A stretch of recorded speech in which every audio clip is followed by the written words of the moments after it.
This tiny drone just made a $3,000 camera setup pointless. No SD card, doesn't matter. Flying at night, it can now see in the dark.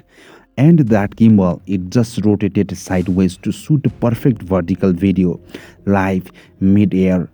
This is the DJI Mini 5 Pro, and after a week of flying it every single day, I am convinced this is the last drone most content creators will ever need to buy.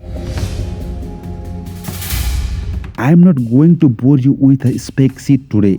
You can get that anywhere. What I want to show you is what actually changes when you are out shooting content.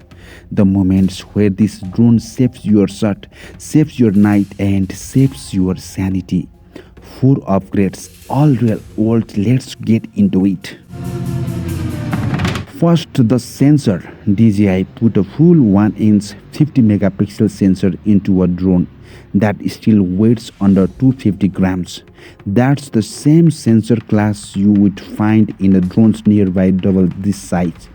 In plain English, bigger sensor means more light hitting it, which means cleaner shadows, richer color, and way less of that grainy noise you would get from older mini drones the second the sun dipped low. Here is the real world part. Say you are filming a rooftop dinner as the sun goes down. The exact moment content creators live for. On a smaller sensor, that shot turns too much. On the Mini 5 Pro, you still get detail in the highlights and shadows without needing to fix it for 20 minutes in 𝗬𝗲𝗍𝗍𝗀𝗍. Now, here is the upgrade that's going to change how you post content. This gimbal physically rotates 225 degrees. That means it can tilt the entire camera on its side, mid-flight, and shoot true vertical video.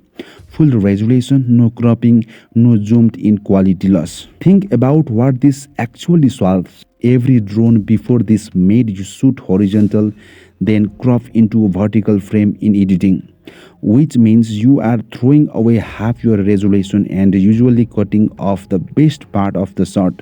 Now you just flip the gimbal, frame it vertically in the field, and the shot is ready to post before you have even landed. This next one is the upgrade nobody talking about enough, and it is the reason I finally feel comfortable flying this thing after the dark. DJI added a front-facing LiDAR sensor instead of relying only on cameras, which basically go blind in low light. LiDAR bounces laser pulses off objects to build a 3D map of what's ahead, whether it's pitch black or blinding bright.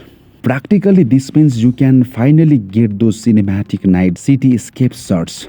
Flying between buildings, over rooftops, through a park after sunset, without white clogging, knuckling the controller, worried you are about to clip a branch you can't even see.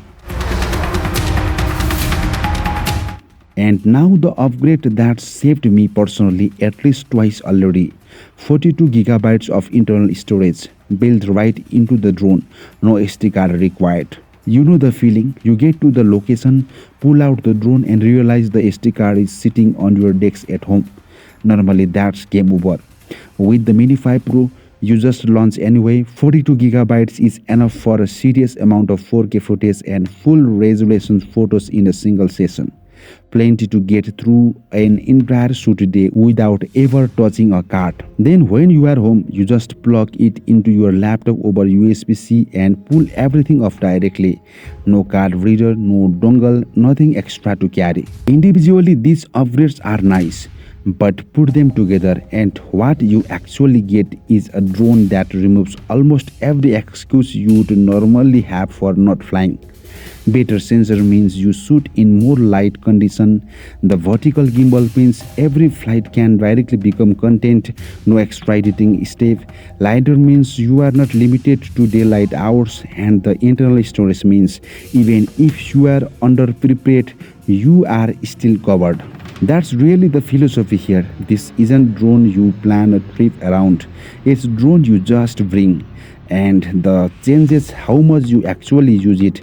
which honestly mattered more than any spec on paper. If you have sitting on the fence about getting into drone content or upgrading from an older model, this is genuinely the easiest recommendation I have made all year. I have linked the exact one I am using down in the description. Using that link also throws a few dollars back to support the channel at no extra cost to you. So if you are going to grab one anyway, that's the easiest way to do it. If this helps, subscribe. I am testing every major drone release this year the same way. Real footage, real use cases, no stuffs. See you in the next one.